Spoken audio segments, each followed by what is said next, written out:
Hello everyone, my name is Roger Diath. I work as the VP of EMEA for Duda.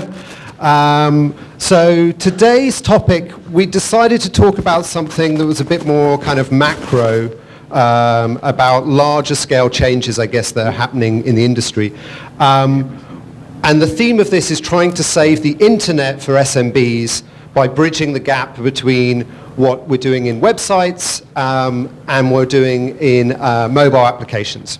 So, first of all, a little bit about Duda. I get asked a lot, Duda, where the hell did you get that name from? Like, it's a strange name. Our two founders were obsessed by one thing, the Big Lebowski movie. If you've ever seen that movie by the Coen brothers, yeah. The hero of that movie, anti-hero, is the Dude. So they were so obsessed with it, they actually named the company after the Dude. That's really the story? That's really the story. Well, I thought I'd share that with you. So I think it reflects well on our business. You know, we work hard, but also obsessed with Big Lebowski. So we're the leading white label website builder. Just to give you a little bit of background about Duda itself. We're now very happy to have over 12 million websites hosted on our platform. We have about 80 people working for us now, headquartered in Palo Alto. I'm based in London, but most of our development is done out of Tel Aviv. We have about 60 of our people in Tel Aviv doing the development. But what we're trying to do at Duda, more than anything, is trying to be the most innovative platform for people to work with. And hopefully today, we'll talk a little bit more about how that's worked and how we innovate on the platform. So when you're an SMB, today there's broadly just two choices when you're trying to reach your end customer on mobile devices. I think sometimes we lose track of the fact that really, for any of our businesses to be successful, the end customer needs to be the goal, not the SMB, but what is that end customer doing? And today, there's only really two choices for accessing that customer. Because mobile is so prevalent, it's either native apps or responsive websites. Now, they both come with very big pros, but big cons as well. And how do we bridge that gap? Let's start with websites. So the great thing about websites, people love them, right? So we've got some data where we show that websites are the second most used channels after search engines for consumers to find SMBs. Mobiles, and as we all know, are now the primary point of access for getting to those websites. Most businesses that have a website have a mobile-friendly one, but the flip side is also true. If as you see here, 57% of people say if you don't have a mobile responsive website, then that business is not trusted. So, people really do love websites. They use them a lot, but there are drawbacks. And some of these seem obvious, but unless you think about it in terms of why you'd move between the platforms, it's worth thinking about. A website often is just a static website. Compared to what you can do on your mobile device today, there's limited functionality. Often you've got poor connectivity, which causes a slow experience. And obviously a website doesn't work offline. It seems obvious, but it's a big blocker, particularly when you look at serving customers outside of city locations. How do you deal with these issues? The flip side of this is apps. So obviously since the launch of iPhone, mobile apps have taken over the world. You have a very deep, rich functionality, a truly immersive experience. You can access different elements on the phone. You can access camera, GPS, whatever you like. And you have offline connectivity. So it's a really powerful tool. The challenge is, firstly, how do you get people to use a mobile app to begin with? As we see here, the average number of new app installs in the US is 0 per month. Most people use an app only once before never using it again. For small businesses, the challenge is even greater. Like, how do they have the resources to invest in an application itself, in a native web application? Obviously, you need 2 versions of it because you need to support both iOS and Android. And actually, it's even getting more difficult now. We're seeing App Store process, particularly for iPhone, getting even more problematic. So there's a number of hurdles, to get this rich functionality. For an SMB, they're normally saying, I can't even start with this. We saw a few months ago, I don't know if you saw this in the press, the Apple Store decided to ban all templated apps. So they started actually saying, if you're not actually if the owner of the account is not the developer on the account, on the application, then we won't accept it in the App Store. They've relented slightly, but for a SMB, you think, right, I can outsource this problem, but then Apple throws a spanner in the works and says, you can't even outsource the development of the app. You have to take ownership of it yourself. So it's big hurdles for SMBs to go through. So does this mean SMBs are stuck in this world of either having limited functionality or paying a lot for applications? We obviously say no way. There is a third way of doing this, and we think it's really powerful and really exciting. So I realize the graphics haven't come out that well, but the way that you fix this, and Google has actually led this charge. As we've seen often on the web, it's in Google's interest to make the web and websites specifically the best they can be. They need the website functionality to be second to none. And the way you actually deliver this is something called progressive web apps. It's a Google standard, but it bridges the gap between what you're doing in the app world and the website world. It's really exciting. Let me show you. We're the first company globally that actually allows these progressive web apps, PWA apps, natively on all the websites that you have from Duda. So this is functionality that's available with one click out of the box and really helps support this use case of having the ease of websites but the functionality of an application. We've had to invest a lot, and we see our role often in Duda is trying to keep up with the next thing that Google's releasing. Google is always trying to push the envelope. 2 years ago, they started saying, unless you start looking at SSL, people have been talking about secure websites forever, but until Google said it's going to affect your search engine ranking if you don't have SSL, then the entire industry moved. So the day they announced that, we started supporting SSL on our websites, and it's a prerequisite to have SSL before you can do progressive web apps. 1 minute on a little bit on how this actually works. So to get progressive web apps working, you need this concept of a service worker that sits between you and the website. So when a customer is on their mobile device and they call up a website, they're actually going through this service worker layer. It means the first time you access the website, you directly access it online.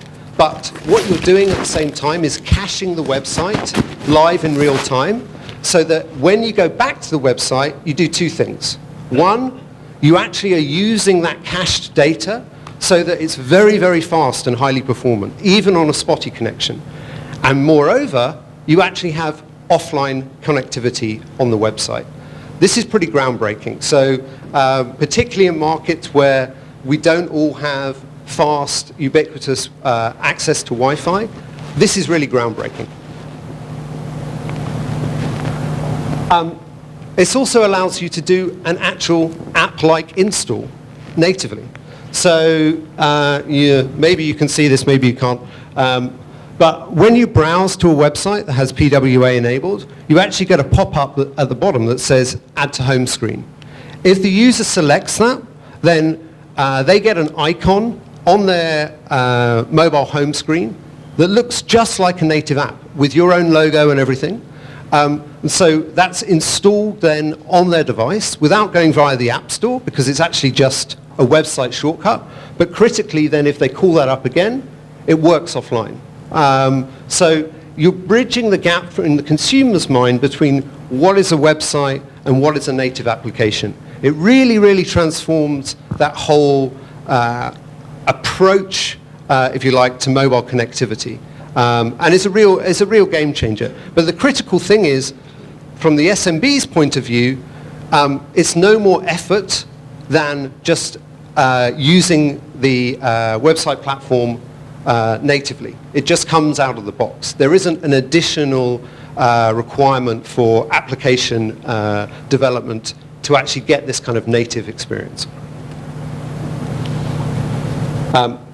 So you can actually see the animation here of adding the blush icon to the home screen, if you like, and this kind of look and feel of it working like a real application.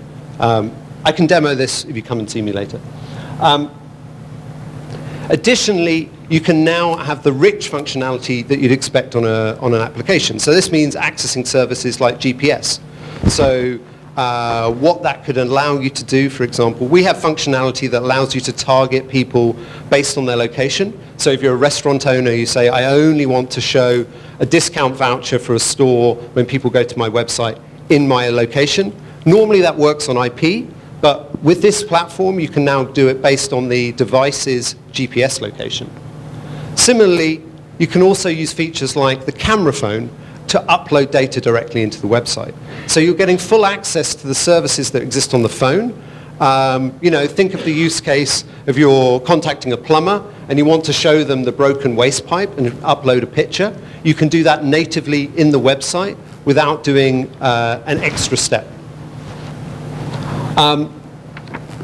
We also combine this with some of the other good things that we do on the platform. So we work very hard on ensuring SEO and discoverability is very good on the platform. We have advanced analytics and statistics, which you can use to present back to the end customer on conversion rates, which is obviously the key metric. Page speed optimization has been a huge thing for Google. So this is all about, say, they're pushing how fast and performant is your desktop site and your mobile site. We re-engineered the back end of our platform so that natively out of the box, when you do this third-party score test on Google, you score 100 out of 100 on these tests around page speed, around mobile friendliness. All our templates out of the box will score over 95%. From a customer point of view, why you care is this is positioning, they don't understand about page speed optimization. They do care that Google thinks their website is highly performant. And if you can show them the Google report that actually gives them this score, this actually helps you sell more and sell more effectively with the websites. So hopefully you're as excited as we are about progressive web apps and where this could take the marketplace, particularly for websites. I want to talk in the end a little bit about what the future holds for the platform and where this is going. As I hope you've seen here, it's in Google's interest, and they spend a lot of money and time pushing the web and making the web the most powerful platform. There will be a new thing next year. Progressive web apps is this year's push. Next year there'll be a new thing, and the year after that there'll be another new thing. When we work with our partners, part of the reason they do this is because they say it's very hard for us to keep up with what Google's doing. They're moving too fast. What we do as Duda is say we will take that burden on, and whatever the newest, greatest thing that Google's doing, and we work extremely close to them, our offices are about half a mile from the Google campus, we will do it. So we get featured on Google I/O and these kind of things because we're always at the cutting edge. But we don't know what they'll be doing in 18 months' time, but our guarantee to you is we'll be supporting whatever it is they're pushing. Very importantly for progressive web apps, Apple now supports this. So they call it something different, but if you recall in my high-level explanation, to make this work, you need to support something called a service worker. This service worker standard is now supported from iOS 11.3 onwards. So we've now got out of the game of saying it's a Google-only standard, it only works on Android, etc., etc. This is universal. It works on both iPhone and Android out of the box with no work done by your end customers.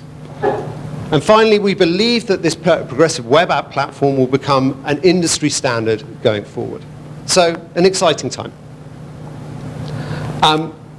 So, I guess two things to wrap up. One is we want to partner with people because we're excited about being highly innovative and trying to push the envelope in terms of what's possible on the web. And hopefully you've seen today that we think progressive web apps could make a really big difference for the SMBs that you're working with in terms of delivering like a native app type experience with actually not a big overhead on their side. I want to end just with a thank you. Thank you for taking the time to listen to me, but also thank you to all the partners that we're already working with. We've only managed to get where we are today because of the trust they've put in us in terms of our platform. We've worked with people like Yell for many, many years, but really pleased to also launch people like SoLocal in France and DexYP in the US this year, who are continuing to invest in our platform. So really appreciate you taking your time. Happy to answer any questions, if you have any, about progressive web apps or anything else you might have. Thanks a lot. Thank you. Anyone have a question? Do you think there's any ongoing role for native apps for small business? I mean, there's still a lot of rich functionality there, Charles, right? There's still a lot of power and customization you can do. But I think, as I touched on in my talk, the challenge is for a genuine SMB, how are you going to build and support that app? There's a lot of technical investment that you need to make in making that work. And as we've heard today time and again, what they're missing is time and technical skill already today. So if there's a way that we can make them make that kind of native app experience easier for them, then we think that's the right way forward. I think once you become perhaps a medium business, you can invest in these kind of platforms directly, but we think this progressive web apps is a great bridging point for most SMBs. Okay. Anyone else? All right, I think